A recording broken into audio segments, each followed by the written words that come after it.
Hello friends, कैसे हैं।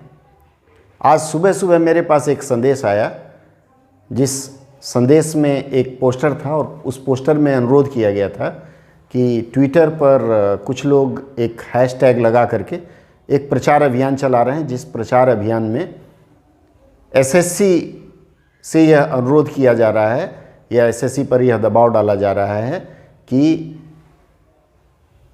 SSC अपनी परीक्षाओं में वेटिंग लिस्ट का प्रावधान करे, अर्थात जो परिणाम आ चुके हैं उसमें वेटिंग लिस्ट का प्रावधान करें।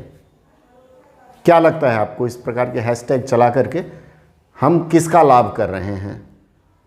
आज के इस सत्र में मैं इस विषय पर चर्चा करूंगा कि इस हैशटैग की आवश्यकता क्यों पड़ी और इससे हम किसका लाभ करवाएंगे। सबसे पहले तो मैं इस बात को बताना चाहूँगा कि इस हैशटैग की अचानक आवश्यकता क्यों पड़ गई।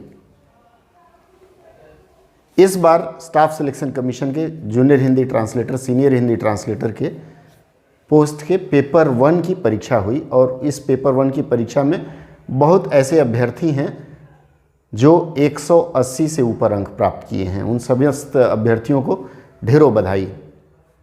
समस्या यहीं आ गई कि ऐसे अभ्यर्थी 180 प्लस क्यों पा गए, और 180 प्लस पाने से जो लोग हमेशा सिर्फ कट ऑफ मार्क्स छू करके पास करने की आशा रखते थे, उनके मन में एक ईर्ष्या पैदा हो गई और इस ईर्ष्या के कारण उन्होंने एक नया प्रस्ताव चलाया कि चलो आज हम एक नया हैशटैग चलाते हैं।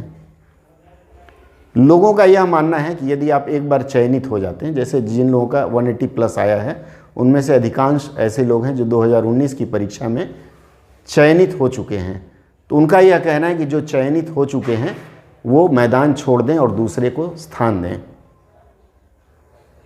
ऐसे लोग बार बार परीक्षा क्यों देते हैं जो लोग एक बार चयनित हो चुके हैं? आज इस विषय पर भी मैं प्रकाश डालना चाहूँगा। 2019 की परीक्षा में सिर्फ जूनियर हिंदी ट्रांसलेटर के पद थे, सीनियर हिंदी ट्रांसलेटर के पद नहीं थे। जो लोग यह समझते हैं कि मैं बहुत अच्छा प्रदर्शन कर सकता हूं या मैं अच्छे पद के लिए जा सकता हूं, हर व्यक्ति का यह संवैधानिक अधिकार है और इच्छा भी होती है कि मैं किसी अच्छे पद पर जाऊं। ऐसे समस्त लोग जिन्होंने 180 प्लस स्कोर किया है, उनकी इच्छा है कि वो इस बार अच्छा प्रदर्शन करें और उन्हें सीनियर हिंदी ट्रांसलेटर का पद मिल जाए, जो सिर्फ 8 है। अब समस्या यहाँ ये खड़ी होती है कि जो लोग पीछे रह जा रहे हैं, सिर्फ बेंचमार्क टच करके सोच रहे हैं कि मैं कुछ पा जाऊंगा, वैसे लोग उन बच्चों का विरोध कर रहे हैं जो आगे बढ़ना चाहते हैं।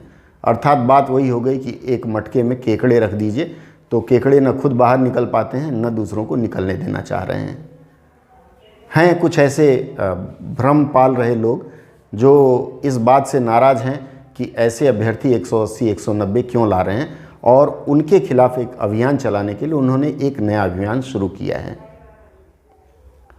अब दूसरी चीज़ मैं बताऊं, पहला कारण है कि आप अपने प्रमोशन के लिए, हर व्यक्ति चाहता है, कौन चाहता है कि मैं गांव में सिर्फ खेती ही करूं? हर व्यक्ति चाहता है कि मैं खेती से आगे उठूं, मैं यूडीसी बनूं, एलडीसी बनूं, उसके ऊपर और भी पद पाऊं, आईएएस तक जाऊं, या फिर भारत का प्रधानमंत्री, राष्ट्रपति ही बनूं, और उसके लिए व्यक्ति प्रयास करता रहता है। बहुत सारे ऐसे लोग हैं जो यह नहीं समझ पाते कि स्टाफ सिलेक्शन की परीक्षा लोग क्यों बार बार देते हैं। पहला कारण मैंने बताया कि पदोन्नति के लिए लोग प्रयास करते हैं।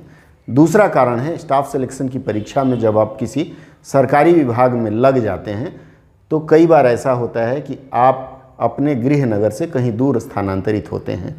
जैसे मान लीजिए आप दिल्ली के हैं, राजस्थान के हैं, आपको दिल्ली राजस्थान नहीं मिला, आपको कर्नाटक, केरल या दक्षिण का कोई प्रांत या फिर पश्चिम बंगाल या नागालैंड कहीं मिल गया। सरकारी नौकरियों में ये प्रावधान है कि एक बार आप जहाँ ज्वाइन करते हैं, एक बार जहाँ लग जाते हैं, वहाँ से स्थानांतरण बड़ी मुश्किल से होता है। अब राजस्थान का रहने वाला एक मित्र यदि अपने गृह नगर आना चाहता है तो उसके पास 2 विकल्प है, या तो विभागीय किसी तरह से पैरवी करके या म्यूचुअल ट्रांसफ़र करके आए, या फिर पुनः एक बार परीक्षा दे करके क्वालिफाई करे और नए स्थान पर जाने का प्रयास करें।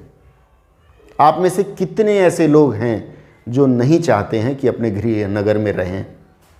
अगर आप मेरी बात सुन रहे हैं और आप अपने गृह नगर में नहीं हैं तो क्या आप नहीं चाहेंगे गृह नगर आएँ? और यदि गृह नगर आने के लिए कोई परीक्षा देता है आप उसे कहें ये तो मेरा स्थान छीन रहा है या मेरे पोस्ट छीन रहा है, तो क्या लगता है आपको कौन स्वार्थी है? दूसरी बात यह है, सबकी परिस्थितियां विषम होती है, विभिन्न होती हैं।